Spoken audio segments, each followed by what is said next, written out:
Hello friends, welcome to our channel. వేడి వేడి అన్నంలోకి ఈ చట్నీని ట్రై చేసి చూడండి. చాలా టేస్టీగా ఉంటుంది. ముందుగా స్టవ్ ఆన్ చేసేసుకొని ప్యాన్ పెట్టుకొని ప్యాన్ హీట్ అయిన తర్వాత 1.5 కప్పు శనగకాయ విత్తనాలు వేసి మీడియం ఫ్లేమ్లో వేయించి ప్లేట్లో తీసేసుకొని పక్కన పెట్టుకోండి. అదే ప్యాన్లో 1/2 టేబుల్ స్పూన్ నూనె, 1/2 టేబుల్ స్పూన్ జీలకర్ర, 5 లేదా 6 ఎండుమిర్చి, కాస్త పచ్చికరివేపాకు వేసి 1 నిమిషం పాటు లో ఫ్లేమ్లో వేయించి మిక్సీ జార్లో వేసేసుకొని గ్రైండ్ చేసేసుకొని పక్కన పెట్టేసుకోండి.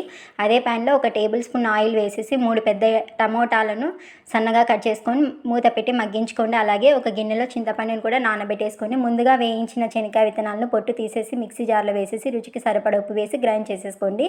అలాగే మగ్గించిన టమోటాలు, నానబెట్టిన చింతపండుని కూడా వేసేసి మిక్సీ జార్లో వేసి గ్రైండ్ చేసేసుకోండి.